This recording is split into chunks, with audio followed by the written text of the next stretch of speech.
Jom hari ini kami tengok soalan ini. Soalan ini dari Kelantan JIK 2024, kertas 1, soalan 14A. So, tajuk soalan ini adalah pembezaan. So, dia minta kami cari nilai bagi limit X mengambil 3 bagi ungkapan ini. Okey, so kami tengok secara penggantian terus dahulu. So, apabila kami ganti X sama 3 ke dalam sini, kami tengok bahagian penyebut dia 12 tolak 3, 9. So, punca kuasa bagi 2 bagi 9 adalah 3. So 3 tolak 3 sifar. So sesuatu nombor bagi sifar akan tidak tertarik. So bermaksud kami perlu ubah suaikan dahululah. So bermaksud kami boleh guna pemfaktoran atau conjugate. So kalau kamu itu ungkapan kamu nampak ada set, kamu perlu guna conjugate. Okey. So bermaksud sini kami salin sama juga.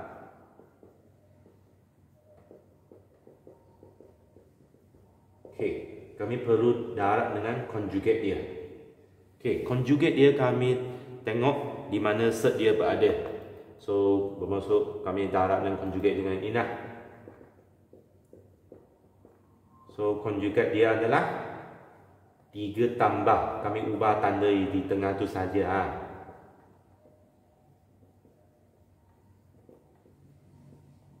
Sini jangan lupa ada bracket besar sini. Okey. So next step kami boleh darabkan dia. So bawah ni kami akan dapat 9 tolak ini. Ini bracket penting Okey, atasnya dia biasanya complicated kan. Dalam SPM biasanya kamu tak perlu kembangkannya. Sebab kalau kamu kembangkan nanti kamu tak nampak itu pattern dia. So kamu biarkan macam tu saja. Okey. So bawah dia penyebut dia kami akan dapat X tolak 3. So atas pun sama, atas masih sama. Kami tak kembangkan.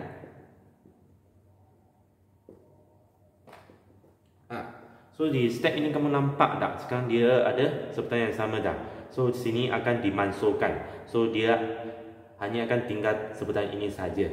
So next step kami boleh terus ganti X sama 3 ke dalam sini. So kami akan dapat 3 tambah punca kuasa 2 bagi 12 tolak 3. So sini kami akan dapat 6.